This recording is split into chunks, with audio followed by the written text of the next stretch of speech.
This is the latest in a series of attacks in Turkey over the past year. Just 11 days ago, Russia's ambassador to Turkey was shot by a police officer in Ankara. On the 10th of December, 44 people were killed in twin attacks outside a football stadium close to the Reyna nightclub in Istanbul. Back in August, at least 30 people were killed when a wedding party was bombed outside Gaziantep. The Islamic State group is suspected of carrying out that attack. In June, 41 people died when Istanbul's Ataturk airport was targeted by IS. In March, a Kurdish suicide bomber blew up a car in Ankara, killing 37. And in February, 28 died when a military convoy was attacked in the capital. Well, we're joined from central London by Michael Daventry. He's a freelance Turkish journalist and the former editor of the London Turkish Gazette. Good afternoon. Thanks so much for joining us. Just an awful year for Turkey. It's been an awful 18 months for Turkey, actually. I mean, just to cut to the chase, I run a website called jamesinturkey.com, which looks at a lot of these things.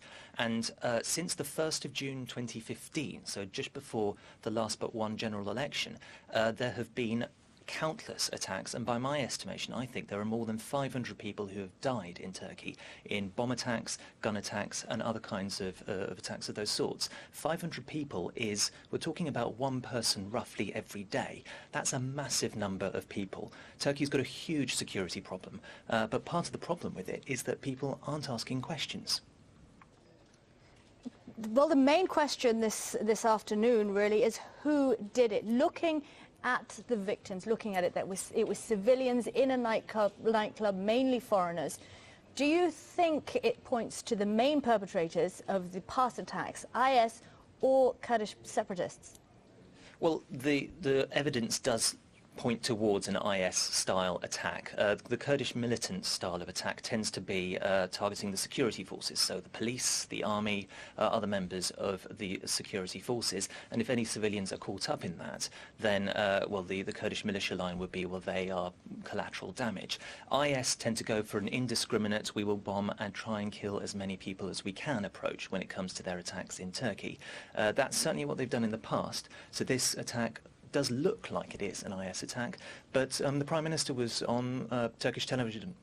Excuse me, he was on Turkish television about half an hour ago, and he didn't say it was IS yet, which suggests that there's still quite a bit of evidence piecing together that they need to do. Okay, Michael, just very briefly, you said there that people aren't asking the right questions. Well, who should be asking what questions and why aren't they?